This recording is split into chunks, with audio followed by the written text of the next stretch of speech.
Sebelum ceritanya dimulai, silahkan tulis di kolom komentar dari daerah mana saja teman-teman yang menonton cerita ini. Jangan lupa like dan subscribe agar channel ini bisa semakin berkembang dan bisa mempersembahkan cerita yang lebih menarik lagi. Pagi di kediaman Syafira dan Herman selalu dimulai dengan ritual yang sama, sebuah simfoni kemapanan yang teratur rapi. Aroma kopi Arabica yang baru digiling menguar dari mesin otomatis di sudut dapur mewah mereka, berpadu dengan wangi roti panggang yang disiapkan oleh asisten rumah tangga. Syafira, dengan setelan kerja berwarna krem yang membalut tubuhnya dengan sempurna, memeriksa beberapa email di tabletnya sambil duduk di meja makan yang terbuat dari marmer Italia. Di seberangnya, Herman, yang sudah rapi dengan kemeja biru langit dan dasi senada, meletakkan segelas jus jeruk di dekat tangan Syafira. "Jangan terlalu sibuk, sayang. Sarapan dulu," kata Herman dengan senyum hangat yang selalu berhasil meluluhkan Syafira, bahkan di tengah tekanan pekerjaan yang paling berat sekalipun. Syafira mengangkat pandangannya, tersenyum balas. "Terima kasih. Kamu yang terbaik." Ia meletakkan tabletnya. Bagi dunia luar, Syafira adalah seorang CEO yang ditakuti, seorang pebisnis wanita yang membangun imperiumnya dari nol. Namun di dalam rumah ini, di hadapan Herman, ia adalah seorang istri yang merasa dicintai dan dilindungi. Ia memberikan Herman posisi manajer di salah satu anak perusahaannya bukan karena nepotisme, melainkan karena ia tulus percaya pada kemampuan suaminya. Ia ingin mereka membangun segalanya bersama, sebagai tim. "Aku berangkat dulu ya. Hari ini ada rapat penting dengan Dewan Direksi," ucap Syafira setelah menyelesaikan sarapannya. Ia berdiri, dan Herman segera menghampirinya, membantu mengenakan blazer yang tersampir di kursi. "Hati-hati di jalan. Kabari aku kalau sudah sampai," bisik Herman, mengecup kening Syafira dengan lembut. Sebuah gestur kecil yang bagi Syafira adalah penegas bahwa ia telah memilih pria yang tepat. Ia memegang kemudi mobil sport putihnya, melaju meninggalkan gerbang tinggi rumah mereka dengan perasaan damai. Ia tidak tahu, kedamaian itu hanyalah lapisan tipis di atas sebuah jurang yang siap menelannya. Setibanya di kantor, Herman bukanlah sosok suami manis yang tadi pagi menyajikan jus. Ia adalah Pak Herman, manajer pemasaran yang disegani namun sedikit menjaga jarak. Ia kompeten, itu diakui semua orang. Tetapi semua orang juga tahu bahwa posisinya sedikit banyak dibantu oleh statusnya sebagai suami dari pemilik perusahaan. Hal ini terkadang menggerogoti egonya, sebuah fakta yang tidak pernah ia akui bahkan pada dirinya sendiri. Di sanalah Hesti masuk ke dalam dunianya. Hesti adalah staf baru di timnya, seorang gadis dari kota kecil dengan penampilan sederhana dan sorot mata yang seolah menanggung beban dunia. Ia bukan tipe wanita yang akan membuat semua kepala menoleh, tapi ia memiliki kerapuhan yang entah bagaimana menarik perhatian. Ia sering terlihat makan siang sendirian dengan bekal sederhana, dan sesekali menghela napas panjang saat melihat slip gajinya. Awalnya Herman tidak terlalu memperhatikannya, sampai suatu hari Hesti melakukan kesalahan fatal dalam sebuah laporan penting. Seluruh tim panik. Hesti berdiri di depan meja Herman, menunduk, siap menerima omelan terburuk dalam hidupnya. Air mata sudah menggenang di pelupuk matanya. "Maafkan saya, Pak. Saya benar-benar tidak teliti. Saya siap menerima konsekuensi apapun," ucapnya dengan suara bergetar. Herman menatapnya. Entah apa yang merasukinya, alih-alih marah, ia justru merasa kasihan. Ia melihat gadis yang rapuh, bukan karyawan yang tidak kompeten. "Sudah, jangan menangis. Ayo kita perbaiki sama-sama," kata Herman, suaranya lebih lembut dari yang ia duga. Malam itu, mereka lembur berdua. Herman dengan sabar menunjukkan kesalahan Hesti, dan membantunya memperbaiki setiap detail. Di tengah keheningan kantor yang lengang, Hesti mulai bercerita tentang hidupnya. Tentang ibunya yang sakit di kampung, tentang adiknya yang butuh biaya sekolah, tentang betapa bersyukurnya ia bisa mendapatkan pekerjaan ini. "Pak Herman baik sekali. Saya tidak tahu harus berterima kasih seperti apa," kata Hesti, menatap Herman dengan mata berbinar penuh kekaguman yang tulus. Kekaguman yang berbeda dari yang biasa ia terima. Ini bukan kekaguman pada statusnya, tapi pada pribadinya. Ego Herman yang selama ini tertekan, terasa seperti disiram air sejuk. Untuk pertama kalinya setelah sekian lama, ia merasa menjadi pahlawan. Kejadian itu membuka sebuah pintu. Hesti jadi lebih sering bertanya atau meminta bantuan Herman, dan Herman selalu meluangkan waktu. Obrolan mereka perlahan bergeser dari pekerjaan ke hal-hal yang lebih pribadi. Suatu siang, Herman melihat Hesti hanya makan nasi dengan lauk seadanya. Tanpa pikir panjang, ia mengajaknya makan di luar. "Tidak usah, Pak. Saya merepotkan," tolak Hesti halus. "Saya tidak menerima penolakan. Anggap saja ini traktiran dari atasan untuk kerja kerasmu," jawab Herman tegas. Di sebuah restoran sederhana, Hesti makan dengan lahap. Herman memperhatikannya dalam diam. Ada perasaan aneh yang menjalar di hatinya, perasaan ingin melindungi, perasaan ingin memberi lebih. Di sana, Hesti kembali bercerita tentang betapa sulitnya hidup. Tentang bagaimana ia iri melihat teman-temannya bisa membeli baju bagus atau sekadar nongkrong di kafe. Saya tidak pernah minta banyak, Pak.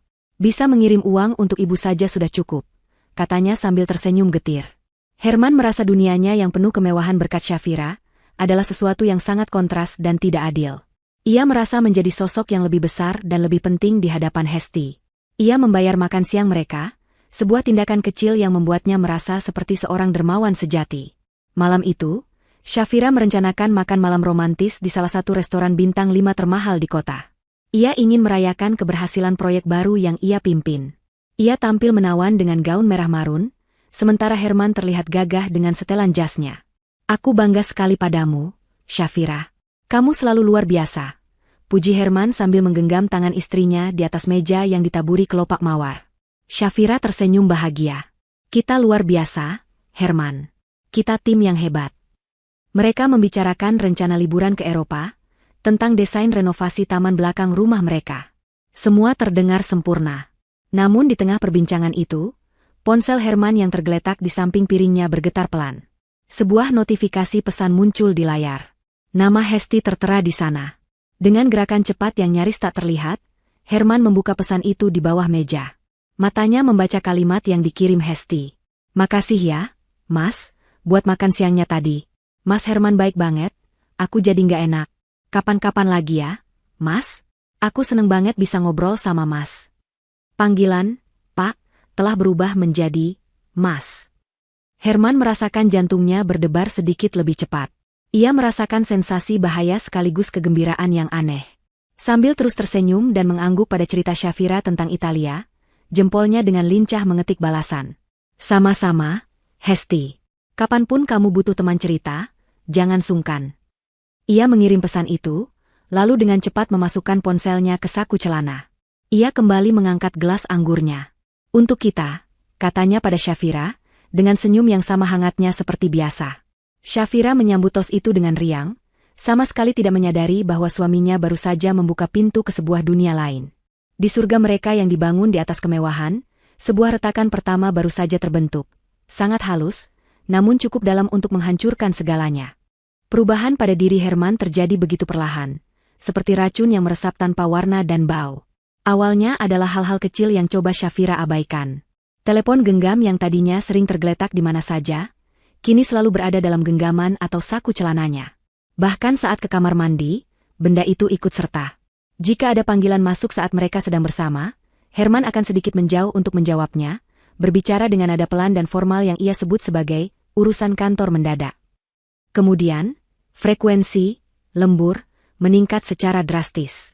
Hampir 3 kali seminggu, Herman akan mengirim pesan pada sore hari. Sayang, maaf malam ini aku harus lembur. Ada laporan yang harus selesai besok pagi. Syafira, yang memahami tekanan dunia korporat, hanya akan membalas dengan pesan dukungan. Oke, jangan terlalu lelah. Nanti makan malamnya aku suruh sopir antar ke kantor ya. Namun anehnya, Herman sering menolak tawaran itu dengan berbagai alasan. Tidak usah repot-repot, nanti aku makan sama teman-teman tim di sini. Suatu malam, saat Herman pulang sekitar pukul 11, Syafira yang belum tidur mencium aroma aneh saat memeluk suaminya. Itu bukan aroma parfum mahal yang biasa Herman pakai, melainkan wangi parfum wanita yang lebih manis dan sedikit murahan, samar-samar menempel di kemejanya. Parfum siapa ini? Tanya Syafira, mencoba terdengar biasa saja.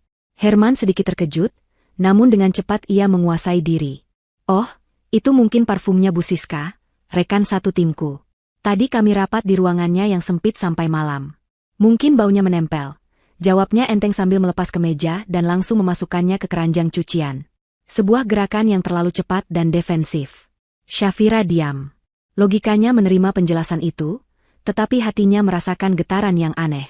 Ia adalah wanita yang mengandalkan intuisi dalam bisnisnya, dan intuisinya saat ini sedang berteriak, meski ia tidak tahu apa yang diteriakannya. Ia memilih untuk mempercayai suaminya, menepis firasat buruk itu sebagai akibat dari kelelahannya sendiri. Bagaimanapun, Herman adalah pria yang selama ini menjadi sandarannya. Keraguan itu datang dan pergi seperti pasang surut. Terkadang Shafira merasa sangat curiga, tetapi keesokan harinya Herman akan bersikap sangat manis, membawakannya sarapan ke tempat tidur atau mengirimkan buket bunga ke kantornya tanpa alasan. Perilaku manis itu seolah menjadi penawar bagi setiap kecurigaan, membuatnya merasa bersalah karena telah berpikiran buruk tentang suaminya sendiri. Mungkin benar Herman hanya sedang stres karena pekerjaan. Puncak dari kegelisahannya terjadi pada akhir bulan, saat ia melakukan rutinitasnya memeriksa laporan keuangan pribadi dan tagihan kartu kredit. Matanya yang tajam dan terlatih untuk menemukan anomali dalam angka, berhenti pada satu baris transaksi. Sebuah butik desainer ternama. Angkanya fantastis, cukup untuk membeli sebuah mobil kecil. Shafira mengerutkan kening. Ia tidak ingat membeli tas atau gaun dari butik itu bulan ini. Ia bahkan tidak pernah mengunjungi butik tersebut dalam beberapa bulan terakhir. Malam itu, ia menunggu Herman pulang dengan perasaan campur aduk. Ia tidak ingin memulai pertengkaran, ia hanya butuh penjelasan. Saat Herman masuk ke kamar, Shafira menunjukkan layar tabletnya. "Sayang, kamu beliin aku tas Hermes lagi tanpa bilang-bilang?" Tanyanya dengan nada yang ia usahakan seringan mungkin, menyisakan ruang bagi Herman untuk menjelaskan. Wajah Herman sempat menegang sepersekian detik, sebuah ekspresi panik yang cepat sekali hilang, digantikan oleh senyum canggung seolah rencananya terbongkar. "Aduh, ketahuan deh," serunya sambil menepuk jidatnya sendiri. "Harusnya ini buat kejutan ulang tahun kamu bulan depan. Sayang, aku sengaja beli duluan pas ada model yang kamu suka. Maaf ya, rencananya jadi gagal." Penjelasan itu terdengar begitu masuk akal. Begitu manis. Herman bahkan memeluknya dan berbisik, "Kamu sih, pakai ketahuan segala. Padahal aku sudah tidak sabar lihat ekspresi kamu nanti." Shafira merasa lega. Semua keraguan yang sempat menumpuk di hatinya seolah menguap begitu saja. Ia malah merasa bersalah karena telah merusak kejutan suaminya. "Maaf ya, tapi terima kasih banyak. Kamu perhatian sekali," katanya sambil membalas pelukan Herman. Malam itu ia tidur dengan nyenyak, merasa menjadi wanita paling beruntung di dunia. Namun, benih keraguan yang sudah telanjur ditanam tidak benar-benar mati. Beberapa hari kemudian, saat sedang merapikan koleksi tasnya di ruang ganti, ia teringat pada hadiah kejutan dari Herman. Rasa penasaran membuatnya ingin tahu model apa yang dibeli suaminya. Ia mulai mencari di setiap sudut lemari, di dalam kotak-kotak penyimpanan, bahkan di gudang kecil tempat mereka menyimpan barang-barang yang jarang dipakai. Tas itu tidak ada dimanapun. Mungkin disimpan di kantornya biar tidak ketahuan, pikirnya, mencoba menenangkan diri. Tapi perasaan tidak nyaman itu kembali datang, lebih kuat dari sebelumnya. Kegelisahan itu mendorongnya melakukan sesuatu yang belum pernah ia lakukan sebelumnya. Ia masuk ke ruang kerja Herman di rumah mereka. Ia hanya berniat mencari dokumen untuk perusahaannya yang mungkin terbawa oleh Herman. Namun matanya tertuju pada sebuah laci yang biasanya selalu terkunci. Hari itu, entah karena lupa atau ceroboh, laci itu tidak terkunci rapat. Didorong oleh rasa penasaran yang tak tertahankan, Shafira membukanya. Di dalamnya tidak ada yang terlalu aneh, hanya tumpukan kertas dan dokumen lama. Namun saat ia mengangkat beberapa berkas, sebuah map tipis berwarna biru terselip di bagian paling bawah. Ia membukanya.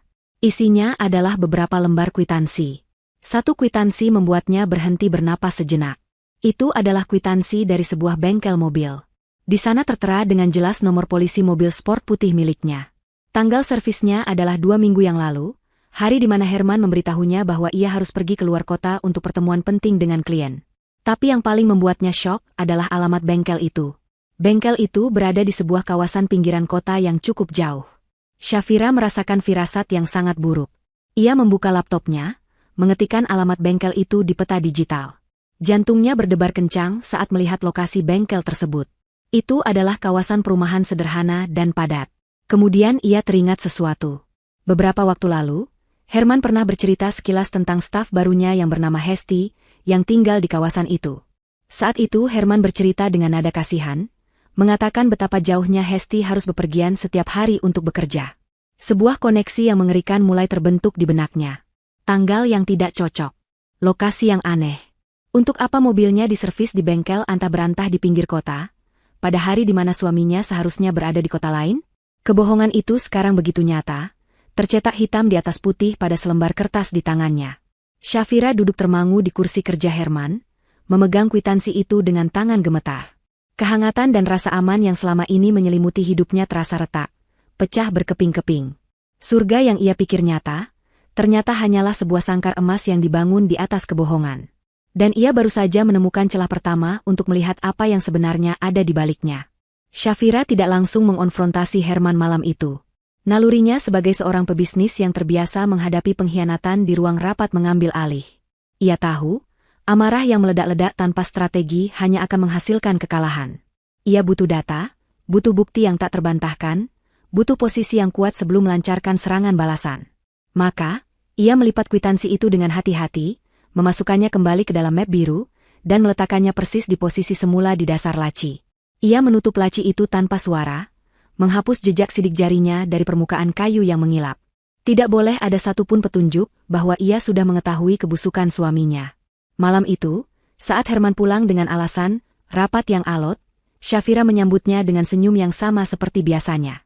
Senyum itu terasa kaku di bibirnya, sebuah topeng yang harus ia kenakan dengan sempurna.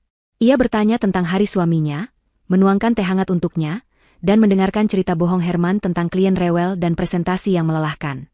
Setiap kata yang keluar dari mulut Herman terdengar seperti desisan ular di telinga Shafira. Ia harus mengerahkan seluruh kekuatan dirinya untuk tidak berteriak dan melemparkan cangkir teh itu ke wajah pria di hadapannya. Ia bertahan, memainkan perannya sebagai istri yang penuh pengertian, sementara di dalam kepalanya, roda strategi mulai berputar kencang.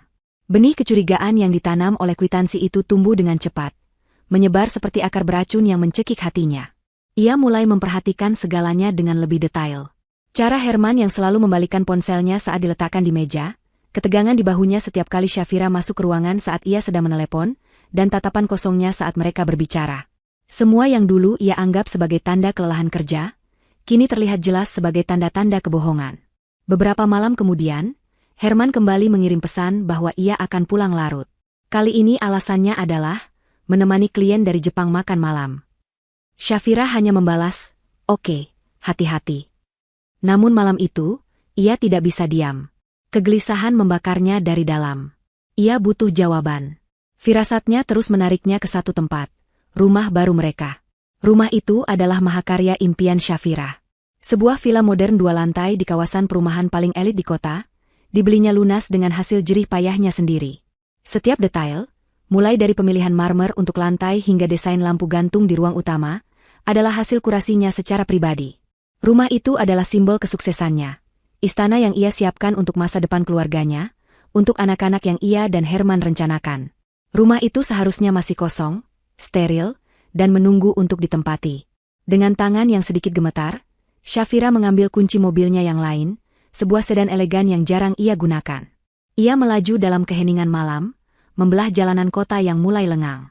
Pikirannya berkecamuk. Ia mencoba meyakinkan dirinya bahwa ini adalah tindakan bodoh, bahwa ia hanya sedang paranoid.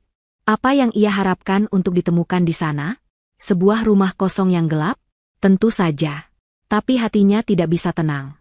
Kompleks perumahan itu sunyi senyap. Hanya suara decit ban mobilnya yang memecah keheningan saat ia berbelok menuju jalan di mana rumahnya berada. Dari kejauhan, ia sudah bisa melihat siluet rumahnya yang megah di bawah cahaya bulan. Dan kemudian, jantungnya seolah berhenti berdetak. Dari jendela kamar tidur utama di lantai 2, sebuah cahaya kekuningan yang temaram berpendar, memecah kegelapan pekat di sekelilingnya. Sebuah rumah kosong tidak mungkin memiliki lampu yang menyala. Shafira memarkir mobilnya beberapa rumah jauhnya, di bawah bayangan pohon besar, lalu mematikan mesin. Ia hanya duduk di sana, menatap cahaya itu, napasnya terasa sesak. Logikanya mencoba mencari penjelasan. Mungkin petugas keamanan sedang berpatroli di dalam. Mungkin ada korsleting listrik. Tapi intuisinya, intuisi yang sama yang telah membawanya ke puncak kesuksesan, mengatakan sesuatu yang jauh lebih mengerikan. Setelah hampir setengah jam terpaku di dalam mobil, ia melihat sebuah bayangan bergerak melewati jendela itu. Bayangan siluet seorang wanita. Cukup sudah. Shafira memutar mobilnya dan pulang dengan hati yang hancur berkeping-keping. Malam itu ia tidak tidur. Ia berbaring di samping Herman yang pulang lewat tengah malam dan langsung tertidur pulas, dan merasakan kebencian yang dingin mulai membekukan hatinya. Keesokan harinya adalah hari eksekusi. Ia menunggu sampai Herman berangkat kerja. Ia bahkan sempat menyiapkan sarapan dan memasangkan dasi suaminya, sebuah sandiwara terakhir yang terasa memuakan. Begitu mobil Herman menghilang di ujung jalan, Shafira langsung bergegas. Ia tidak pergi ke kantornya. Tujuannya hanya satu, rumah barunya. Ia membuka gerbang tinggi itu dengan remote, memarkir mobilnya di garasi yang luas. Udara di dalam rumah terasa berbeda dari terakhir kali ia ke sana. Tidak ada lagi bau cat baru yang tajam atau aroma pernis kayu. Yang tercium kini adalah aroma kehidupan. Sedikit bau masakan, wangi pengharum ruangan murahan, dan aroma pengap dari sirkulasi udara yang buruk. Dengan langkah mantap, ia membuka pintu utama menggunakan kunci cadangannya. Ruang tamu yang seharusnya ditutupi plastik pelindung kini terlihat biasa saja. Di atas meja kopi dari kaca, tergeletak sebuah cangkir bekas pakai dan beberapa majalah wanita. Jantung Shafira berdebar semakin kencang, bukan karena takut, tapi karena amarah yang mulai mendidih. Ia berjalan melewati dapur, melihat beberapa bungkus mie instan dan sisa makanan di tempat sampah. Seseorang jelas tinggal di sini. Tangga menuju lantai 2 terasa sangat berat untuk dinaiki. Setiap langkah adalah penegasan atas pengkhianatan yang ia terima. Pintu kamar tidur utama sedikit terbuka. Dari celah itu, ia bisa mendengar suara pelan dari televisi. Ia mendorong pintu itu dengan perlahan. Pemandangan di hadapannya adalah neraka pribadi yang diciptakan khusus untuknya. Tempat tidurnya yang berukuran super besar, yang masih terbungkus plastik saat ia tinggalkan, kini terpasang sprei berwarna merah muda dengan motif bunga-bunga yang norak. Di atasnya, selimut terlipat berantakan. Televisi layar datar berukuran 80 inci yang menempel di dinding menyala, menayangkan sebuah sinetron murahan. Shafira melangkah masuk. Matanya menyapu seluruh ruangan. Di atas nakas, ada sebungkus keripik kentang yang sudah terbuka. Pintu lemari pakaian raksasa yang ia rancang khusus sedikit terbuka. Shafira menariknya. Di antara gantungan-gantungan kosong yang seharusnya diisi oleh pakaian-pakaian mahalnya, kini tergantung beberapa potong baju wanita yang sederhana dan murah. Daster, kaos, dan sebuah gaun polyester. Shafira berdiri mematung di tengah kamar tidurnya yang telah direbut, memegang bingkai foto digital kecil itu. Wajah Herman di layar seolah menertawakannya. Rasa sakit yang tajam menusuk dadanya, begitu hebat hingga membuatnya sulit bernapas. Namun, air mata tidak kunjung datang. Sebaliknya, sesuatu yang lain bangkit dari reruntuhan hatinya, kemarahan yang dingin dan terfokus. Shafira adalah seorang petarung. Ia tidak membangun bisnisnya dengan cara menangis saat menghadapi masalah. Ia menghadapinya, menyusun strategi, dan memastikan ia keluar sebagai pemenang. Ia meletakkan kembali bingkai foto itu dengan sangat hati-hati. Kemudian, ia mengeluarkan ponselnya. Bukan untuk menelepon Herman dan memakinya, melainkan untuk melakukan hal yang paling logis saat itu. Ia mulai mendokumentasikan segalanya. Ia memotret sprei norak di ranjangnya, baju-baju murah di lemarinya, kosmetik murahan di meja riasnya, dan sampah makanan di dapurnya. Setiap foto adalah amunisi. Setiap gambar adalah paku untuk peti mati pernikahan ini. Ia bergerak dengan efisiensi seorang ahli forensik yang sedang mengumpulkan bukti di tempat kejadian perkara. Karena memang itulah yang terjadi, sebuah kejahatan telah dilakukan di sini. Kejahatan pengkhianatan. Setelah selesai, ia meninggalkan rumah itu, menguncinya kembali seolah tidak pernah terjadi apa-apa. Ia tidak langsung pulang atau ke kantor. Ia mengendarai mobilnya ke sebuah pusat perbelanjaan elektronik kelas atas. Tujuannya jelas. Ia berjalan lurus ke toko yang menjual peralatan keamanan dan pengawasan. Tanpa ragu, ia membeli peralatan terbaik yang ada.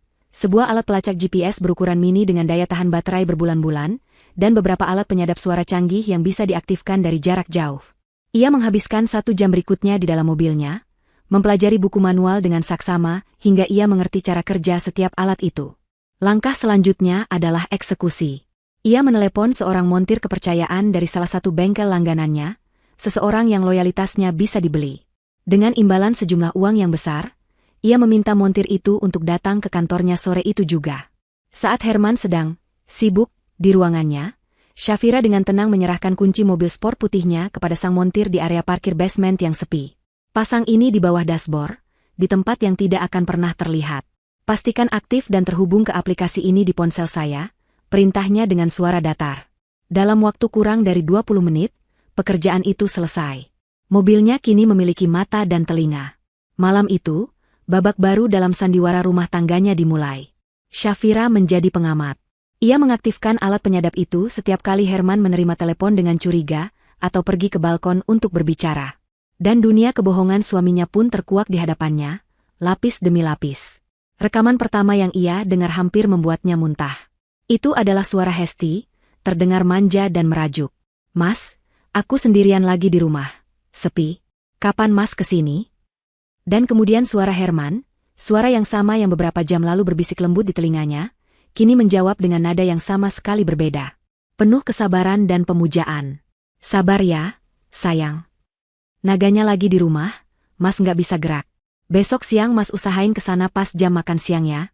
Kamu mau dibawain apa? Naga. Jadi seperti itulah Herman menyebutnya di belakangnya. Seekor naga penjaga harta yang harus ditaklukkan dan ditipu. Syafira mendengarkan percakapan itu dengan tangan terkepal, hingga buku-buku jarinya memutih. Ia mendengar Hesti mengeluhkan AC yang kurang dingin, dan Herman berjanji akan memanggil tukang servis. Ia mendengar Hesti berkata bosan dengan makanan yang ia masak sendiri, dan Herman berjanji akan mentransfer uang jajan tambahan.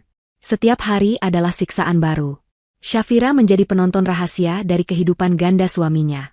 Ia melihat melalui aplikasi GPS bagaimana mobilnya sering berhenti di dekat apartemen murah tempat Hesti dulu tinggal, sebelum akhirnya Herman dengan murah hati memindahkannya ke rumah baru mereka. Ia melacak pengeluaran di kartu kreditnya dan mencocokkannya dengan percakapan yang ia dengar. Makan malam di restoran mewah yang dikatakan Herman sebagai jamuan klien, ternyata adalah kencan romantis dengan Hesti. Tagihan dari toko perhiasan yang ia pikir untuk hadiah ulang tahun ibunya, ternyata adalah kalung untuk Hesti. Herman telah menciptakan sebuah narasi di mana ia adalah seorang pahlawan, seorang dermawan yang menyelamatkan seorang gadis miskin dari kesulitan hidup.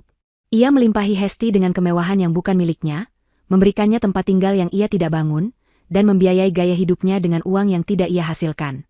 Herman adalah seorang penipu ulung, mengenakan topeng pria sukses dan murah hati yang dibentuk dari hasil kerja keras Syafira. Ia bukan hanya seorang suami yang tidak setia, ia adalah parasit. Syafira mendengarkan semua itu, setiap hari, membiarkan rasa sakit dan amarah itu menumpuk dan mengeras di dalam dirinya, mengubahnya menjadi baja. Ia tidak lagi merasakan kesedihan, yang ada hanyalah penghinaan. Herman tidak hanya mengkhianatinya, ia meremehkannya. Ia menganggap Syafira begitu bodoh dan sibuk, hingga tidak akan pernah menyadari sandiwara busuk ini. Malam penentuan itu tiba saat mereka sedang berbaring di tempat tidur. Syafira berpura-pura membaca buku, sementara Herman sedang bermain game di ponselnya. Tiba-tiba, ponsel Herman berdering. Nama Hesti tidak muncul, hanya nomor tanpa nama. Taktik yang cerdik. Herman bangkit dari tempat tidur. Telepon dari kantor, aku angkat di balkon, katanya, sebuah kebohongan yang sudah sangat usang. Syafira menunggu beberapa detik, lalu dengan tenang memasang AirPods nirkabel di telinganya, dan menekan tombol aktif pada aplikasi penyadapnya. Suara Hesti yang merengek langsung terdengar jelas. Mas, aku bosen banget di rumah terus. Teman-temanku pada pamer foto liburan. Kita liburan yuk? Ke Bali? Ya? Ya? Aku belum pernah ke sana. Rengek Hesti seperti anak kecil. Syafira menahan napas. Ini adalah ujiannya. Sejauh mana Herman akan melangkah? Apakah masih ada sisa akal sehat di dalam kepalanya? Hening sejenak. Syafira bisa mendengar suara Herman menghela napas, lalu menjawab dengan nada seorang dewa yang siap mengabulkan permintaan apapun. Tenang, sayang. Jangan sedih gitu dong. Semua sudah aku siapkan pakai kartu ajaib. Kita berangkat lusa pakai mobil baru. Kita. Dunia Syafira seakan berhenti berputar. Kartu ajaib. Itulah sebutan Herman untuk kartu kredit tanpa batas milik Syafira. Mobil baru kita. Yang ia maksud adalah mobil sport putih kesayangan Syafira. Pengkhianatan itu kini mencapai level yang baru. Herman tidak lagi hanya meminjam fasilitasnya. Ia telah mengklaimnya sebagai miliknya bersama selingkuhannya. Ia telah memberikan mahkota Syafira kepada wanita lain. Syafira mematikan aplikasi itu. Ia menatap punggung Herman yang berdiri di balkon, berbicara dengan suara pelan, menjanjikan bulan dan bintang yang ia curi dari langit istrinya sendiri. Pada saat itu, Syafira tidak lagi melihat Herman, suaminya. Ia melihat target. Seorang musuh yang telah mendeklarasikan perang. Dan dalam perang ini, Syafira tidak akan pernah kalah. Rencana pembalasan yang sempurna mulai terbentuk dalam benaknya, detail demi detail, dingin, tajam, dan tanpa ampun. Pagi setelah Syafira mendengar rencana liburan busuk itu, udara di rumah mereka terasa berbeda. Bukan bagi Herman, yang masih terbuai dalam dunianya yang penuh kepalsuan, melainkan bagi Syafira. Baginya, udara kini terasa lebih tipis, warna-warna di sekelilingnya tampak lebih pudar. Ia bangun dari tempat tidur dengan ketenangan yang mengerikan. Tidak ada lagi jejak air mata atau gurat kesedihan di wajahnya. Yang tersisa hanyalah kekosongan dingin, seperti danau beku di musim dingin yang paling ekstrim. Ia menjalani ritual paginya seperti biasa. Menyiapkan kemeja untuk Herman, membuatkan kopi, dan duduk di meja makan untuk sarapan. Herman, yang sama sekali tidak peka, menganggap keheningan Shafira sebagai suasana hati yang biasa. Ia justru merasa di atas angin, karena sebentar lagi ia akan memulai petualangan rahasianya. Sayang, aku ada berita mendadak, ujar Herman, membuka percakapan sambil mengoleskan selai pada rotinya. Aku harus ke Surabaya pagi ini juga. Ada masalah besar dengan klien di sana, dan aku harus turun tangan langsung. Mungkin sekitar 3 hari. Shafira mengangkat pandangannya dari cangkir teh, menatap lurus ke mata suaminya. Ia mencari-cari setitik rasa bersalah, secuil keraguan, namun tidak ada. Wajah itu adalah topeng sempurna dari seorang profesional yang berdedikasi. Mendadak sekali, jawab Shafira, suaranya datar dan tanpa emosi. Iya, aku juga kaget. Baru dikabari subuh tadi. Maaf ya, jadi tidak bisa menemanimu akhir pekan ini, kata Herman dengan nada penuh penyesalan palsu. Shafira hampir tertawa mendengarnya. Sebuah tawa pahit yang untungnya berhasil ia tahan di tenggorokan. Ia justru berdiri, berjalan menghampiri Herman, dan merapikan kerah kemejanya. Tidak apa-apa, pekerjaan nomor 1. Kamu hati-hati di sana. Perlu aku bantu siapkan kopermu? Tanyanya. Inilah puncak sandiwaranya. Menjadi istri yang suportif bagi suami yang akan pergi berlibur dengan selingkuhannya menggunakan uangnya. Herman tampak lega. Rencananya berjalan mulus. Tidak usah, sayang. Aku bisa siapkan sendiri, hanya sebentar kok. Saat Herman sibuk memasukkan beberapa potong pakaian ke dalam koper kecil, pakaian yang dibelinya dengan kartu kredit Shafira, Shafira masuk ke ruang kerjanya. Ia tidak menelepon siapapun, ia hanya mengirimkan beberapa pesan singkat. 1 untuk asisten pribadinya di kantor, saya akan bekerja dari rumah selama 3 hari ke depan. Batalkan semua pertemuan yang tidak mendesak. Pesan kedua ia kirimkan ke sahabat terdekatnya, Riana, RI, bisa tolong aku? Aku butuh kamu memantau 1 akun Instagram. Namanya Hesti. Kabari aku begitu dia memposting sesuatu yang menarik.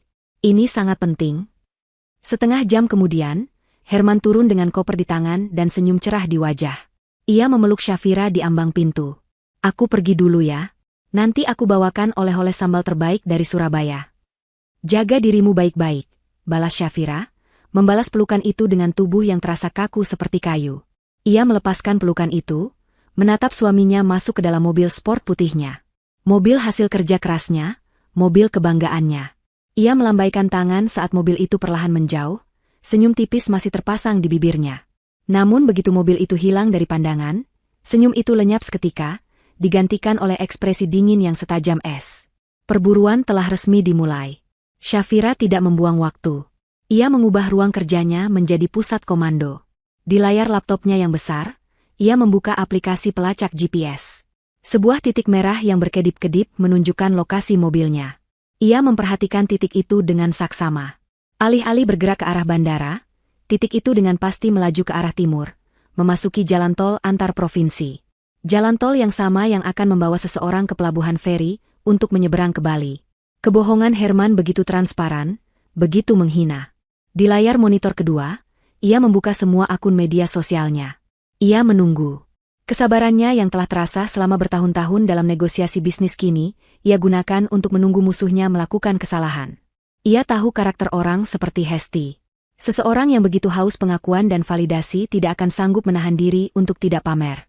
Kemewahan yang tiba-tiba ia dapatkan akan terasa sia-sia jika tidak ada orang lain yang melihat dan merasa iri. Ini bukan lagi pertanyaan apakah Hesti akan memposting, tapi kapan. Jam-jam berlalu dengan lambat. Titik di GPS terus bergerak menjauh. Shafira memesan makanan, meminum kopinya, dan terus menunggu.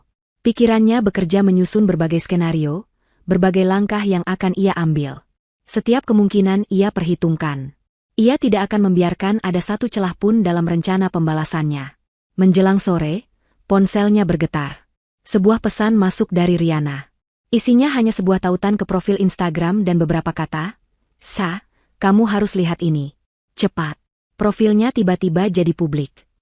Dengan jantung yang berdebar kencang, Shafira membuka tautan itu. Profil Hesti. Foto profilnya adalah selfie dengan senyum penuh kemenangan. Dan di bagian atas, lingkaran berwarna pelangi yang menandakan ada story baru yang diunggah, bersinar seperti suar. Syafira menarik napas dalam-dalam, lalu menekan lingkaran itu. Apa yang ia lihat selanjutnya adalah tamparan paling keras yang pernah ia terima dalam hidupnya. Layar ponselnya menampilkan sebuah video singkat, direkam dari kursi pengemudi. Tangan Hesti yang mengenakan jam tangan murahan memegang kemudi mobil sport milik Syafira. Ia mengenakan kacamata hitam besar yang Syafira kenali sebagai salah satu koleksi mahalnya, jelas sekali diambil dari laci mobil. Kamera kemudian bergeser sedikit, menyorot Herman yang duduk di kursi penumpang, menyeringai konyol ke arah kamera sambil mengacungkan dua jari membentuk tanda, PH. Latar belakang video itu adalah pemandangan jalan tol yang lengang dengan langit biru cerah. Namun, bukan video itu yang menjadi puncaknya. Puncaknya adalah tulisan yang tertera di atas video itu, menggunakan font tulisan tangan berwarna merah muda yang berkilauan. Sebuah kalimat yang menusuk langsung ke jantung Syafira, merobek sisa-sisa harga dirinya. Menuju Bali sama calon suami. Si janda bodoh di rumah mana tahu kita lagi happy-happy. Yupes. Janda bodoh. Syafira membaca kalimat itu berulang kali. Kata-kata itu seolah melompat dari layar dan menampar wajahnya. Hinaan itu begitu terang-terangan, begitu kurang ajar, dan begitu publik. Ini bukan lagi sekadar perselingkuhan yang dilakukan diam-diam. Ini adalah deklarasi perang terbuka. Hesti, dengan dukungan penuh dari Herman, tidak hanya merebut suaminya, tapi juga mengejek dan merendahkannya di depan seluruh dunia. Syafira menyimpan video itu ke ponselnya. Ia juga mengambil tangkapan layar, memastikan bukti digital itu aman dalam genggamannya. Ia menatap layar ponselnya sekali lagi, pada wajah Herman yang tersenyum bodoh dan tulisan Hesti yang pongah. Wajah Syafira tidak menunjukkan emosi apapun. Tidak ada kemarahan yang meledak, tidak ada isak tangis yang tertahan. Yang ada hanyalah ketenangan yang menakutkan, ketenangan sebelum badai paling dahsyat menerjang. Titik tanpa harapan untuk kembali telah terlewati. Permainan ini akan ia akhiri, dengan caranya sendiri. Saat video itu berhenti berputar untuk kesekian kalinya di layar ponselnya, sesuatu di dalam diri Syafira berubah secara permanen. Rasa sakit yang tadinya terasa seperti ribuan jarum kini menyatu, memadat, dan berubah menjadi bongkahan es yang dingin di dalam dadanya. Tidak ada lagi ruang untuk kesedihan atau keraguan. Yang ada hanyalah tujuan. Sebuah tujuan yang jernih dan tajam, kehancuran total bagi dua orang yang telah menginjak-injak kehormatannya. Ia tidak berteriak. Ia tidak membanting barang. Gerakannya justru menjadi sangat terukur dan efisien. Ia bangkit dari kursinya, berjalan ke dapur untuk mengambil segelas air dingin, dan meminumnya dalam sekali teguk. Kemudian, ia kembali ke ruang kerjanya. Fase pengumpulan bukti telah berakhir dengan sebuah klimaks yang vulgar. Kini, fase eksekusi dimulai. Panggilan telepon pertamanya, dan yang paling penting, adalah untuk ayahnya. Ayah Syafira bukanlah sekadar orang tua biasa. Beliau adalah seorang konglomerat tua yang membangun kerajaannya dari nol, seorang pria dengan prinsip sekeras baja dan kesetiaan yang tak tergoyahkan pada keluarganya. Ia adalah mentor, pelindung, dan satu-satunya orang di dunia yang Syafira tahu tidak akan pernah mengkhianatinya. Telepon itu tersambung setelah dering kedua. "Halo, Ayah," sapa Syafira, suaranya terdengar sangat tenang, nyaris tanpa nada. "Syafira? Ada apa, Nak?" "Suaramu terdengar aneh," jawab suara berat di seberang sana. Ayahnya bisa membaca suasana hatinya bahkan hanya dari satu kata. "Ayah, aku butuh bantuan. Herman mengkhianatiku." Kalimat itu ia ucapkan tanpa getaran sedikitpun. Hening sejenak. Ayahnya tidak bertanya macam-macam. Ia hanya berkata dengan nada yang berubah menjadi serius dan berbahaya. "Ayah akan ke sana sekarang." "Tidak perlu, Ayah. Aku akan mengirimkan semuanya lewat email. Lihat dulu, baru kita bicara lagi," kata Syafira. Ia kemudian membuka email baru. Dengan jari-jari yang bergerak cepat dan pasti, ia melampirkan semuanya dalam satu paket digital yang mematikan. Foto-foto dari rumah barunya, beberapa klip rekaman suara percakapan Herman dan Hesti yang paling memberatkan, rincian transaksi kartu kredit yang mencurigakan, dan sebagai penutup, tangkapan layar dan video dari Instagram Story Hesti. Subjek emailnya singkat saja, bukti. Tidak sampai 10 menit kemudian, ponselnya kembali berdering. Itu ayahnya. Kali ini, suaranya terdengar seperti guntur yang tertahan. "Anak kurang ajar. Pria tidak tahu diri. Dia pikir dia siapa, berani menginjak-injak putriku satu-satunya." Kemarahan dalam suara ayahnya begitu kental, sebuah amarah yang siap meledak. "Syafira, katakan pada ayah apa yang kamu inginkan. Akan ayah berikan. Apakah kamu mau dia lenyap dari perusahaan? Atau dari kota ini?" "Aku mau lebih dari itu," Ayah, jawab Syafira, matanya menatap tajam ke dinding di hadapannya. Aku tidak mau mereka bisa bersembunyi di balik pintu saat semuanya hancur. Aku mau mereka merasakannya secara langsung. Aku mau semua orang melihat wajah mereka saat topengnya kulepaskan. Aku mau mereka mendapatkan penghakiman publik. Ia kemudian menjelaskan rencananya. Rencana yang gila, dramatis, dan tanpa ampun. Ia ingin mencegat mereka di jalan saat mereka pulang dari liburan penuh dosa mereka. Aku akan hadang mereka di tengah jalan, Ayah. Aku akan membuat pertunjukan yang tidak akan pernah mereka lupakan seumur hidup mereka. Lanjutnya, suaranya dingin dan mantap. Di luar dugaan, ayahnya tidak menganggapnya berlebihan. Sebaliknya, ia bisa mendengar nada persetujuan dalam suara ayahnya. Bagi seorang pria yang membangun segalanya dari kehormatan, penghinaan publik harus dibayar dengan penghinaan publik yang lebih besar. Bagus. Ayah suka rencanamu. Kita lakukan bersama. Ayah akan menemanimu. Kirimkan semua data pergerakan mereka. Kita akan siapkan penyambutan yang paling meriah untuk menantuku tersayang. Dukungan penuh dari ayahnya adalah bahan bakar terakhir yang Syafira butuhkan. Mesin pembalasannya kini berjalan dengan kekuatan penuh. Selama 2 hari berikutnya, Syafira dan ayahnya bekerja seperti tim intelijen. Melalui GPS di mobil dan unggahan-unggahan bodoh Hesti di media sosial, yang dengan pongah terus memamerkan setiap makanan mahal dan pemandangan indah, mereka tahu persis di mana keduanya berada setiap saat. Mereka tahu kapan keduanya check out dari hotel, kapan mereka menuju pelabuhan, dan feri mana yang mereka naiki. Syafira menghitung semuanya dengan presisi matematis. Waktu tempuh feri, perkiraan waktu tiba di pelabuhan, hingga kecepatan rata-rata di jalan tol. Ia tahu persis kapan dan di mana mereka akan berada pada jam-jam kepulangan mereka. Hari H pun tiba. Sore itu, Syafira sudah siap.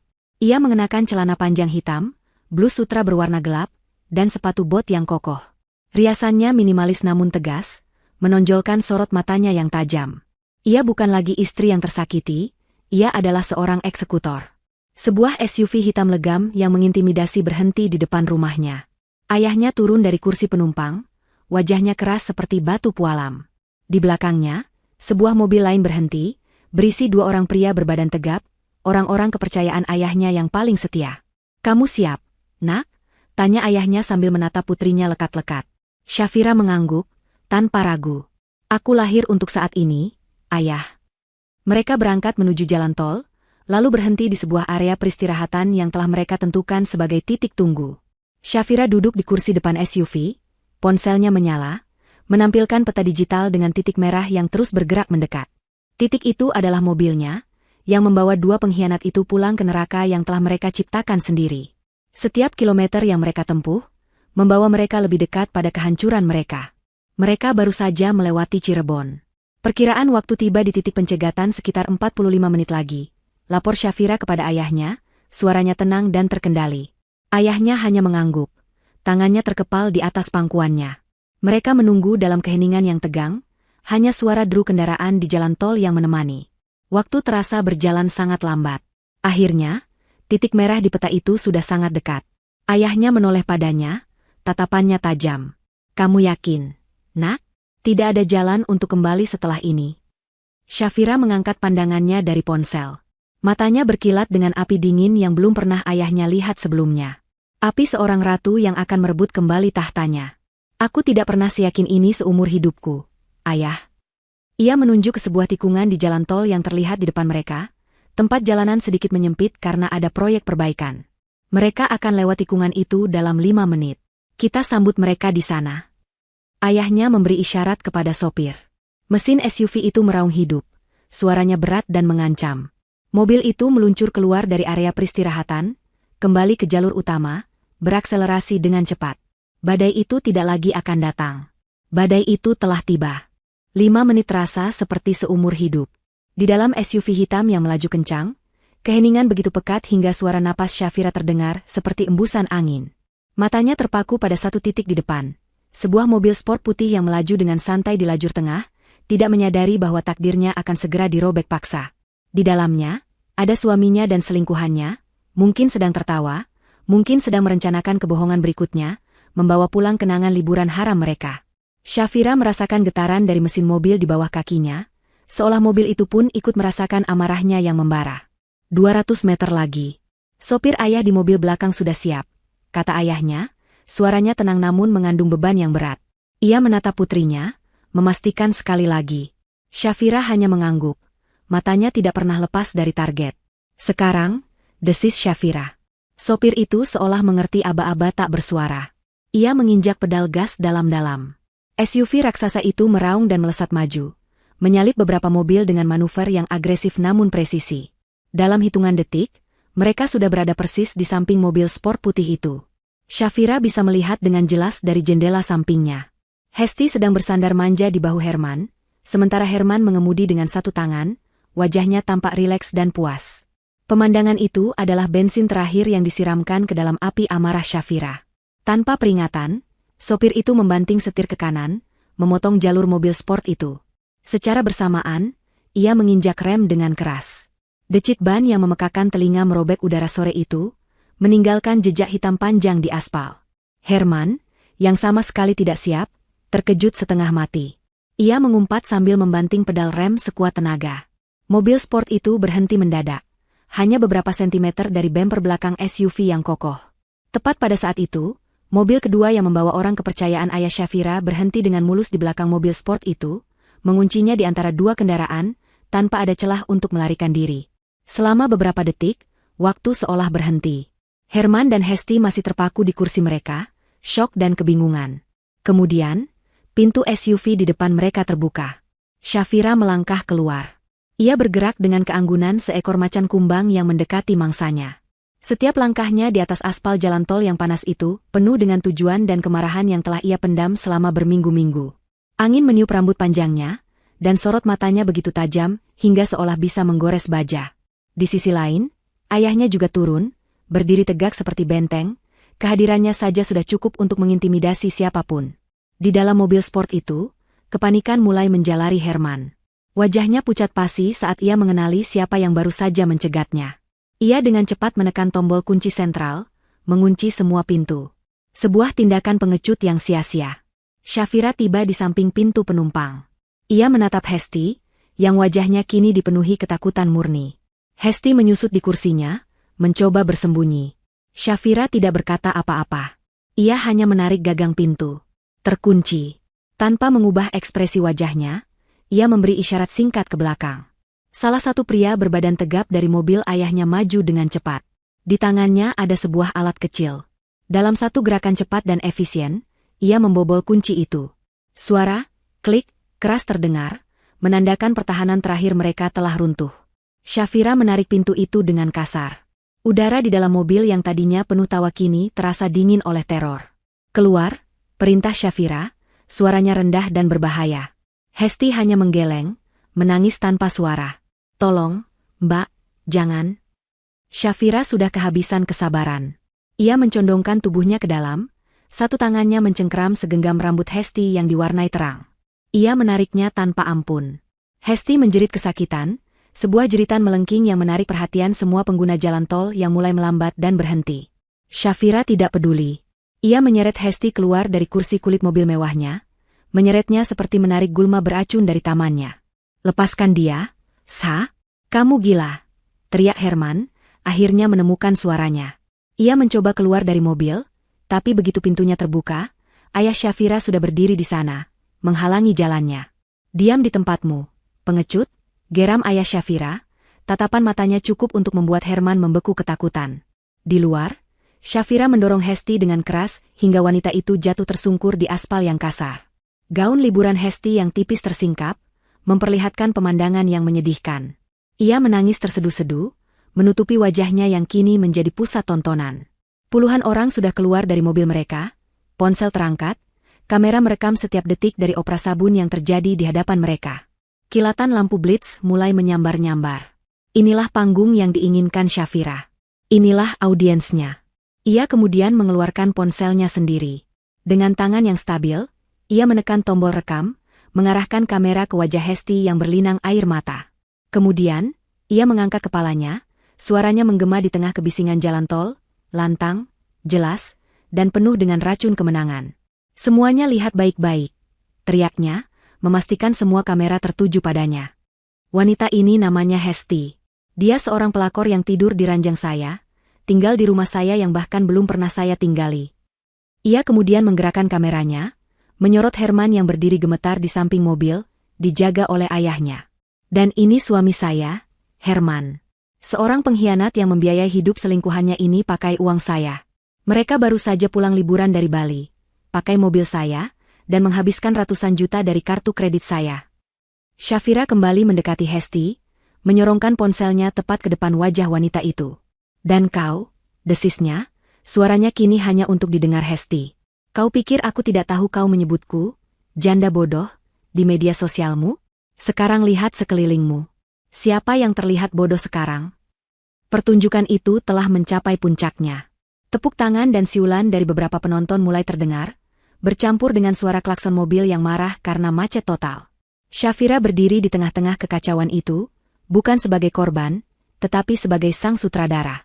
Ia telah mengubah penghinaan pribadinya menjadi sebuah tontonan publik, dan ia memastikan kedua pemeran utamanya tidak akan pernah bisa melupakan peran mereka dalam drama ini. Kekacauan di jalan tol itu adalah sebuah mahakarya penghakiman massa yang disutradarai dengan sempurna oleh Syafira. Di tengah kepungan puluhan kamera ponsel dan tatapan mata yang penuh rasa ingin tahu, Herman dan Hesti menjadi terdakwa dalam pengadilan jalanan. Syafira, yang masih merekam, berjalan mondar-mandir seperti seorang jaksa yang membacakan dakwaannya. Wanita ini dengan bangganya memamerkan hasil curiannya. Seru Syafira sambil menunjukkan layar ponselnya yang menampilkan tangkapan layar story Instagram Hesti kepada beberapa orang terdekat. Dia menghinaku, istri sah yang membiayai semua kemewahan yang dia nikmati. Dia pikir aku akan diam saja di rumah seperti orang bodoh? Dia salah besar. Kerumunan itu bergumam. Beberapa makian dan cemoohan mulai terdengar, ditujukan pada Hesti yang masih tersungkur di aspal dan Herman yang berdiri pucat pasi. Reputasi mereka hancur lebur dalam hitungan menit, disiarkan secara langsung ke seluruh jagat maya. Di kejauhan, sirene polisi yang dipanggil oleh anak buah ayah Syafira dengan alasan kecelakaan yang menyebabkan kemacetan, mulai terdengar, menandakan bahwa pertunjukan ini harus segera berakhir. Syafira menatap Herman untuk terakhir kalinya, tatapan mereka bertemu. Di mata suaminya, ia tidak melihat penyesalan, hanya ketakutan akan konsekuensi. Itu sudah cukup baginya. Dengan gerakan yang penuh makna, ia mengambil kunci cadangan mobil sport itu dari sakunya. Ia tidak melemparkannya dengan marah. Ia berjalan mendekati Herman, menatapnya lekat-lekat, lalu menjatuhkan kunci itu ke aspal di antara mereka. Suara denting kecilnya terdengar begitu keras di tengah kebisingan. Semua fasilitasmu dariku, aku cabut detik ini juga, ucap Syafira dengan suara sedingin es. Kau dan dia bisa melanjutkan perjalanan kalian dengan jalan kaki. Anggap saja ini olahraga sore. Tanpa menoleh ke belakang lagi, Syafira berjalan kembali ke SUV hitamnya. Ayahnya sudah menunggunya, membukakan pintu untuknya dengan tatapan penuh kebanggaan. Mereka masuk ke dalam mobil, dan tanpa tergesa-gesa, melaju pergi meninggalkan neraka kecil yang telah mereka ciptakan. Mereka meninggalkan Herman dan Hesti, terdampar di tengah jalan tol, dikelilingi oleh cemoohan publik dan kilatan kamera, dengan mobil mewah yang tidak bisa lagi mereka masuki. Kejatuhan mereka tidak menunggu hingga esok hari. Kejatuhan itu terjadi secara instan. Sebelum SUV yang ditumpangi Syafira keluar dari gerbang tol, video-video dari berbagai sudut pandang sudah membanjiri media sosial. Tagar pelakor jalan tol dan suami parasit menjadi trending topik nomor 1 di Twitter. Wajah Herman dan Hesti terpampang di mana-mana, di akun-akun gosip Instagram, di grup-grup WhatsApp keluarga, bahkan di laman utama portal berita online. Netizen dengan cepat mengidentifikasi siapa mereka, di mana mereka bekerja, dan siapa Syafira sebenarnya. Gelombang hujatan digital datang menerjang tanpa ampun. Setibanya di rumah, Syafira tidak beristirahat. Adrenalin masih memompanya. Ia berjalan lurus ke ruang kerjanya dan langsung menelepon manajer bank pribadinya. "Selamat sore, Pak. Saya Syafira," sapanya dengan tenang. "Saya ingin Anda segera memblokir semua akses kartu kredit dan debit atas nama Herman Wijoyo yang terhubung ke rekening saya. Semua kartu tambahan. Lakukan sekarang juga." Tidak ada pertanyaan. Perintah itu langsung dilaksanakan. Dalam sekejap, kartu ajaib milik Herman telah berubah menjadi kepingan plastik tak berguna. Langkah berikutnya, ia menelepon perusahaan jasa keamanan dan kunci 24 jam. "Saya mau semua kunci di rumah saya diganti malam ini juga. Termasuk gerbang dan semua pintu. Kirimkan tim terbaik Anda." Sementara menunggu tim tukang kunci datang, Syafira melakukan hal yang paling memuaskan. Dibantu oleh asisten rumah tangga dan sopirnya yang setia, ia mengosongkan semua lemari dan laci dari barang-barang milik Herman. Pakaian mahal, sepatu bermerek, Jam tangan, koleksi parfum, buku-buku, foto-foto mereka berdua, semuanya tanpa terkecuali, dimasukkan ke dalam kantong-kantong sampah hitam yang besar. Tidak ada koper, tidak ada kardus. Hanya kantong sampah, seolah semua kenangan dan barang-barang itu adalah sampah yang harus dibuang. Tepat tengah malam, pekerjaan itu selesai. Puluhan kantong sampah hitam berisi seluruh jejak kehidupan Herman di rumah itu teronggok menyedihkan di trotoar di luar gerbang yang kini memiliki kunci baru. Beberapa saat kemudian, sebuah taksi berhenti di ujung jalan. Herman turun dari taksi itu, tampak lelah dan kalah. Ia pasti telah melalui malam yang berat, berurusan dengan polisi dan mencari cara untuk pulang. Ia berjalan menuju gerbang rumahnya, merogoh kunci dari sakunya. Ia memasukkan kunci itu, tapi kunci itu tidak mau berputar. Ia mencobanya lagi dan lagi dengan panik. Gagal. Ia menggedor-gedor gerbang sambil memanggil nama Syafira. Tidak ada jawaban. Dalam keputusasaan, ia mengeluarkan ponselnya dan menelepon Syafira. Di dalam kamar tidurnya di lantai 2, Syafira menatap layar ponselnya yang menyala, menampilkan nama Herman. Ia melihat keluar jendela, ke sosok menyedihkan suaminya yang berdiri di luar gerbang. Dengan sangat tenang, ia menggeser tombol hijau untuk menjawab panggilan itu. Syafira, tolong buka pintunya. Kita bisa bicara baik-baik, aku bisa jelaskan semuanya. Suara Herman yang panik dan memohon terdengar dari seberang. Syafira tidak mengatakan sepatah kata pun. Ia mendengarkan permohonan itu selama beberapa detik, lalu dengan jari telunjuknya, ia menekan tombol merah untuk mengakhiri panggilan. Klik.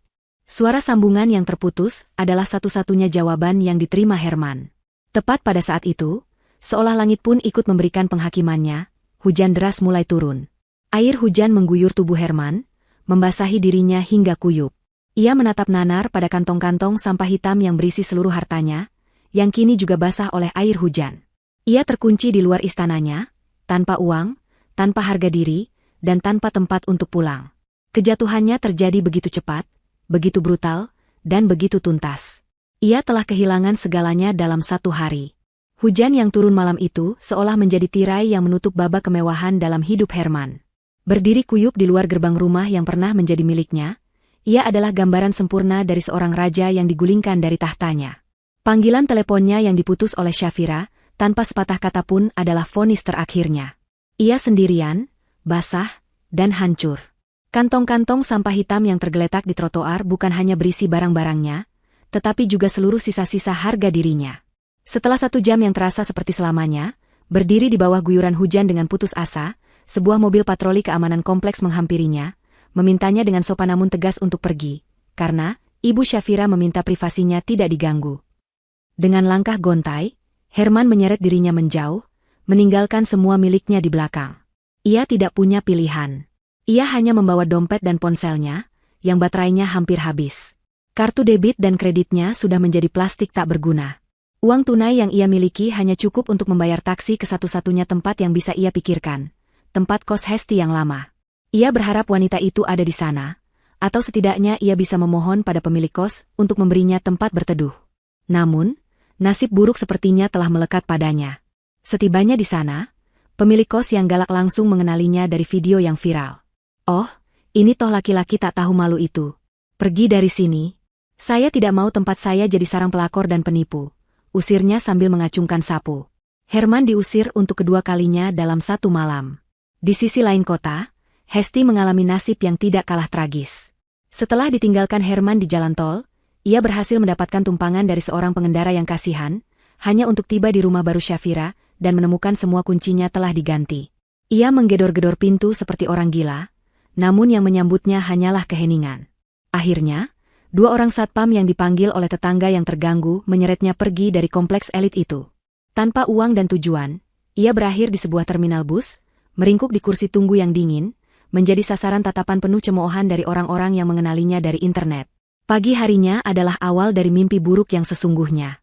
Ponsel mereka berdua tidak berhenti bergetar, bukan karena pesan dukungan, melainkan notifikasi dari berita online, tagar di media sosial, dan pesan-pesan hujatan dari nomor-nomor tak dikenal.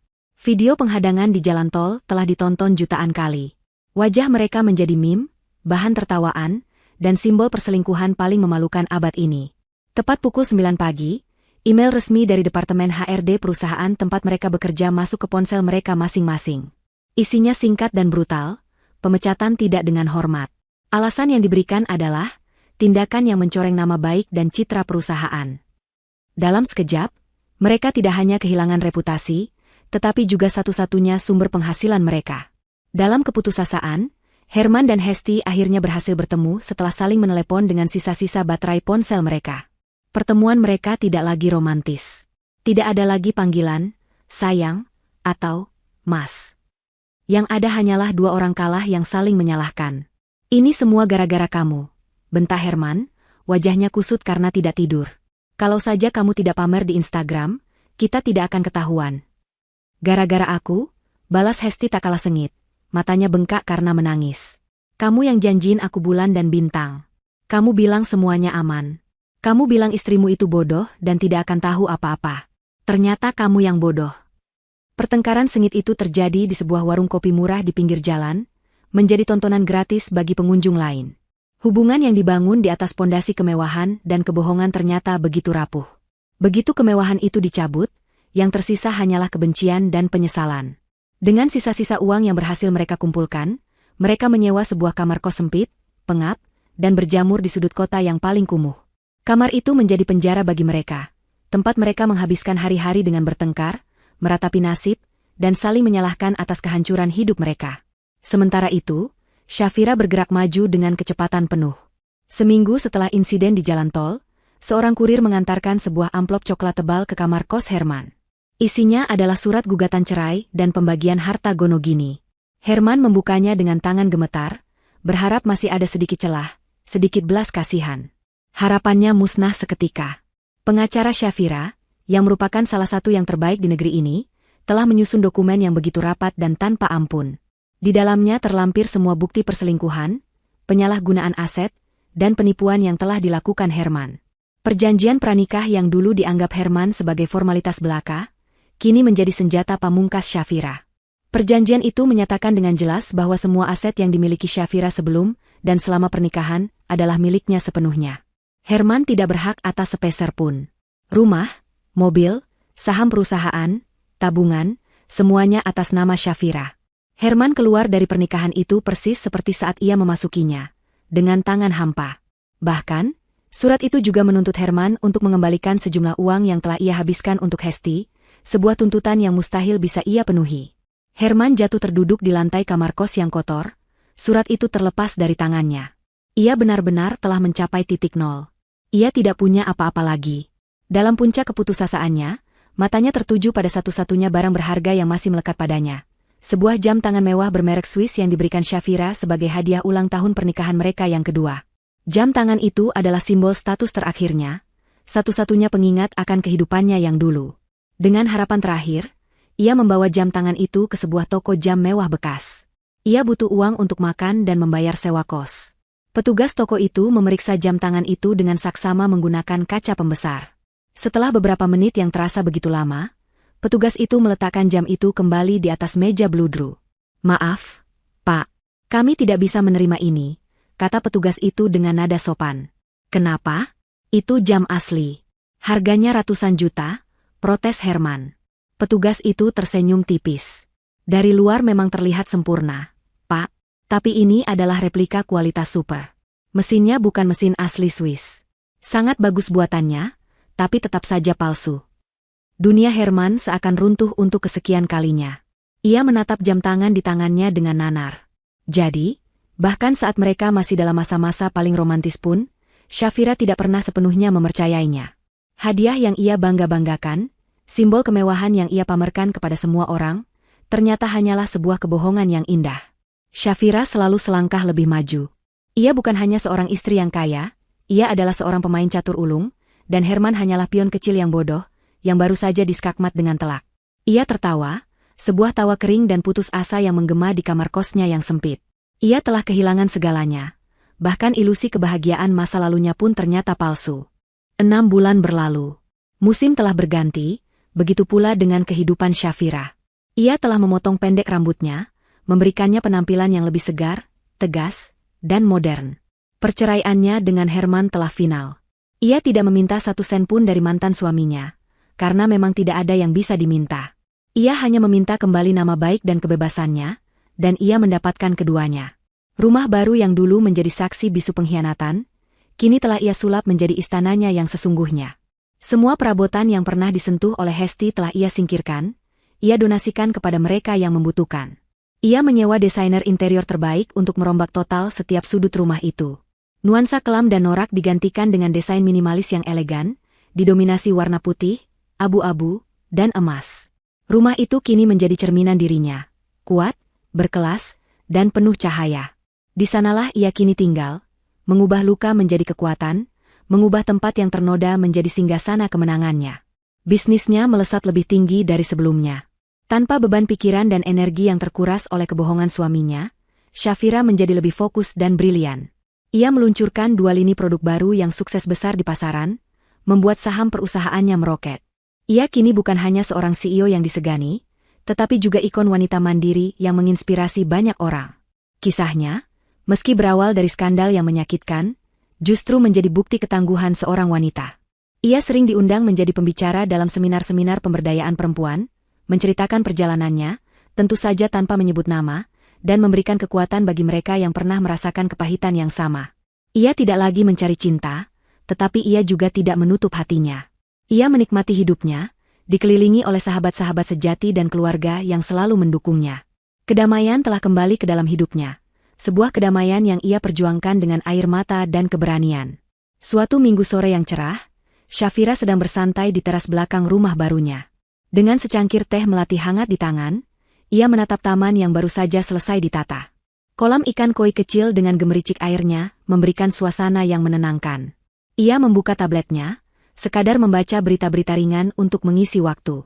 Saat sedang menggulir laman sebuah portal berita lokal, matanya menangkap sebuah judul kecil di kolom kriminalitas. Sepasang kekasih ditangkap atas kasus penipuan berkedok investasi bodong. Rasa penasaran membuatnya menekan tautan itu.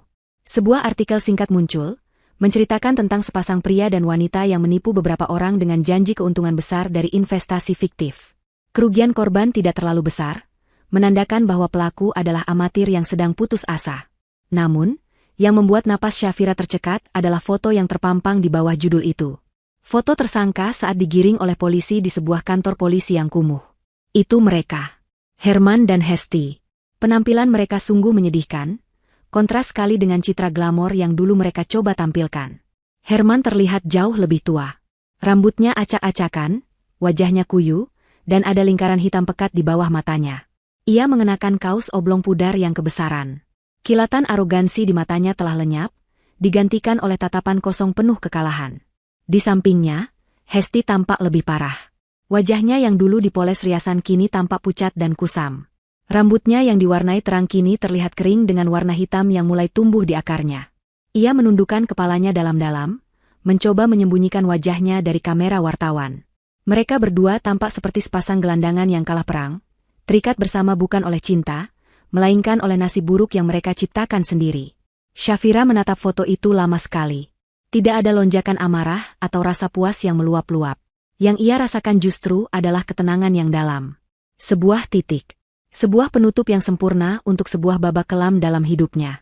Karma tidak perlu dikejar, tidak perlu didoakan.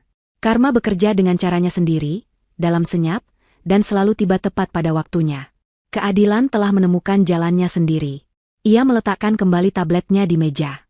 Ia tidak membagikan berita itu. Ia tidak menceritakannya kepada siapapun. Itu adalah masa lalu. Musuh-musuhnya telah mengalahkan diri mereka sendiri, jatuh ke dalam lubang yang mereka gali untuk orang lain. Shafira kembali menyandarkan punggungnya di kursi rotan yang nyaman. Ia menyesap tehnya, merasakan kehangatannya mengalir di tenggorokan. Matanya menatap ke arah matahari terbenam yang melukis langit dengan warna jingga keemasan. Ia tersenyum. Bukan senyum kemenangan yang sombong, melainkan senyum tulus dari seseorang yang telah melewati badai dan menemukan kembali kedamaian di sisi lain. Ia telah merebut kembali mahkotanya, bukan hanya mahkota kekayaan, tetapi mahkota yang jauh lebih berharga. Harga diri, kebahagiaan, dan kendali penuh atas hidupnya sendiri. Dan di bawah langit senja yang indah itu, ia tahu bahwa babak terbaik dalam hidupnya baru saja akan dimulai. 5 tahun adalah waktu yang panjang. Cukup panjang untuk menyembuhkan luka yang paling dalam, membangun kembali istana yang hancur, dan bagi sebagian orang, cukup panjang untuk menuai hasil akhir dari benih karma yang pernah mereka tanam. Malam itu, Ballroom sebuah hotel bintang 5 paling mewah di ibu kota berkilauan di bawah cahaya ribuan lampu kristal. Para tamu, yang terdiri dari jajaran elit pebisnis, pejabat, dan sosialita, berlalu lalang dengan gaun malam dan setelan tuxedo terbaik mereka. Ini adalah malam penggalangan dana tahunan yang diselenggarakan oleh Shafira Foundation, sebuah lembaga amal yang didirikan oleh Shafira untuk membantu pendidikan anak-anak kurang mampu dan pemberdayaan perempuan korban kekerasan. Dalam 5 tahun, lembaga itu telah menjadi salah satu yang paling berpengaruh di negeri ini, sebuah bukti nyata bahwa kesuksesan Shafira tidak hanya ia nikmati sendiri. Di atas panggung, sang tuan rumah acara, Shafira, berdiri di podium, memancarkan aura yang berbeda dari 5 tahun lalu. Rambutnya yang dulu dipotong pendek kini tergerai panjang bergelombang, gaun biru malamnya memeluk sosoknya dengan sempurna, memancarkan keanggunan dan kekuatan. Tidak ada lagi jejak kerapuhan atau kemarahan di matanya. Yang ada hanyalah ketenangan, kebijaksanaan, dan kilau kebahagiaan yang tulus. Setiap dari kita pernah merasakan badai dalam hidup, ucapnya, suaranya yang jernih dan mantap menggema di seluruh ruangan. Namun badai bukanlah akhir dari segalanya. Badai ada untuk menguji seberapa kuat akar yang kita miliki. Badai ada untuk membersihkan langit, menyisakan udara segar dan kesempatan untuk membangun kembali sesuatu yang lebih kokoh, lebih indah, dan lebih jujur dari sebelumnya. Yayasan ini adalah bukti bahwa dari reruntuhan sekalipun, kita bisa membangun sebuah taman harapan. Tepuk tangan membahana. Di barisan depan, ayahnya menatapnya dengan mata berkaca-kaca, penuh dengan kebanggaan yang tak terhingga. Di samping ayahnya, duduk seorang pria tampan dengan senyum hangat, Adrian. Dia adalah seorang arsitek ternama yang Shafira temui 2 tahun lalu, dalam sebuah proyek kolaborasi. Hubungan mereka terjalin bukan dari ketergantungan atau kebutuhan, melainkan dari pertemuan 2 jiwa yang setara. Adrian tidak terintimidasi oleh kekayaan Shafira, ia justru mengagumi kecerdasan dan ketangguhannya. Ia mencintai Shafira apa adanya, bukan karena apa yang dimilikinya. Ia adalah pelabuhan yang tenang setelah Shafira melewati lautan yang bergejolak. Setelah pidatonya selesai, Shafira turun dari panggung dan menghampiri Adrian. Pria itu menyambutnya, menggenggam tangannya dengan lembut. "Kamu luar biasa, seperti biasa," bisiknya. "Karena aku punya alasan yang luar biasa untuk menjadi luar biasa," balas Shafira sambil tersenyum, matanya melirik ke arah seorang gadis kecil berusia 3 tahun yang sedang tertidur pulas di pangkuan pengasuhnya tidak jauh dari sana. Alia, putri mereka. Kehadiran Alia adalah penyempurna kebahagiaan Shafira. Tawa mungilnya telah menghapus semua jejak kepahitan dari rumah megah yang kini mereka tempati, mengubahnya menjadi sebuah surga yang nyata. Di tengah kemeriahan acara, sahabatnya, Riana, menghampirinya dengan ekspresi aneh di wajahnya. "Sha, aku harus cerita sesuatu. Kamu tidak akan percaya siapa yang aku lihat tadi siang." Shafira menatapnya dengan tenang. "Siapa?" "Herman," jawab Riana dengan suara pelan. Nama itu, yang dulu mampu mengirimkan getaran badai ke dalam jiwa Shafira, kini terdengar asing dan jauh. Seperti nama tokoh dalam sebuah buku yang sudah lama selesai ia baca. "Di mana kamu melihatnya?" Riana menarik napas. "Aku sedang makan di sebuah warung di daerah pasar. Lalu ada keributan. Seorang pria berbadan kurus, dekil, dengan tato naga murahan di lengannya, sedang membentak-bentak pemilik warung, menagih utang. Caranya bicara kasar sekali, penuh ancaman. Awalnya aku tidak kenal, dia terlihat 10 tahun lebih tua. Wajahnya tirus, matanya liar. Tapi kemudian aku mendengar namanya disebut oleh orang-orang. Itu dia, Sha. Dia sekarang bekerja sebagai penagih utang untuk rentenir." Shafira diam sejenak, mencerna informasi itu. Gambaran Herman yang dulu gagah dan parlente, kini berganti dengan citra seorang preman pasar yang menyedihkan. Pria yang dulu hidup dari kartu kredit tanpa batas, kini hidup dari menagih utang recehan dengan cara mengintimidasi orang-orang kecil. Sebuah kejatuhan yang ironis. "Bagaimana dengan Hesti?" tanya Shafira, bukan karena peduli, tapi sekadar untuk menutup bab itu sepenuhnya. "Aku dengar dari teman, mereka sudah lama bubar, sejak keluar dari penjara karena kasus penipuan itu. Mereka saling menyalahkan. Hesti sempat mencoba jadi penyanyi dangdut di kafe-kafe Remang, tapi tidak berhasil. Terakhir terdengar, dia jadi pramusaji di sebuah kedai makan di jalur Pantura. Orang-orang masih sering mengenalinya dari video viral itu, dia sering diejek dan diusir dari pekerjaan. Katanya penampilannya sekarang kusam dan tidak terawat, jauh dari citra ratu yang dulu coba ia tampilkan." Shafira mengangguk pelan. Tidak ada rasa puas atau kasihan dalam hatinya. Yang ada hanyalah sebuah jarak yang sangat jauh.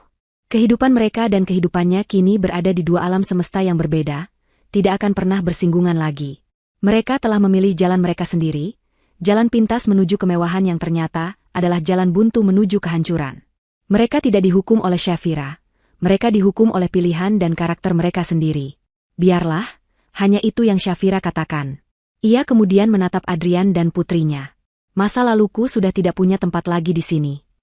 Malam itu, setelah acara usai dan para tamu pulang, Syafira berdiri di balkon kamar tidurnya. Adrian memeluknya dari belakang, meletakkan dagunya di bahu Syafira. Dari sana, mereka bisa melihat kerlip lampu kota dan taman mereka yang diterangi cahaya lembut di bawah. Mendengar tentangnya tadi, apa kamu baik-baik saja? Tanya Adrian pelan. Syafira tersenyum, menyandarkan kepalanya di dada pria itu. Aku lebih dari baik-baik saja, jawabnya. Dulu, aku pikir mahkota yang direbut dariku adalah rumah ini, mobil, uang. Aku mati-matian merebutnya kembali. Tapi aku salah. Mahkota itu semua hanyalah hiasan. Ia berbalik menghadap Adrian, menangkup wajah suaminya. Mahkota yang sebenarnya adalah ini, lanjutnya sambil menunjuk ke arah hatinya. Kedamaian. Harga diri. Kemampuan untuk tidur nyenyak di malam hari. Kemampuan untuk membangun kebahagiaan di atas fondasi kejujuran. Dan itu, ia tersenyum, adalah mahkota yang tidak akan pernah bisa dicuri oleh siapapun. Adrian mengecup keningnya dengan lembut. Di bawah langit yang ditaburi bintang, di dalam istana yang ia bangun kembali dari puing-puing pengkhianatan, Syafira akhirnya mengerti. Ia tidak hanya memenangkan sebuah pertempuran, ia telah memenangkan kembali seluruh kerajaannya, sebuah kerajaan yang bernama kehidupan. Herman dan Hesti mungkin pernah mencoba merebut mahkota perhiasannya, tetapi mereka tidak pernah bisa menyentuh tahtanya yang sesungguhnya. Karena tahta itu tidak terbuat dari emas atau kekayaan, melainkan dari kekuatan jiwa yang tak terpatahkan. Dan di atas tahta itulah, Ratu Syafira akan memerintah sisa hidupnya, dalam damai dan kebahagiaan yang abadi.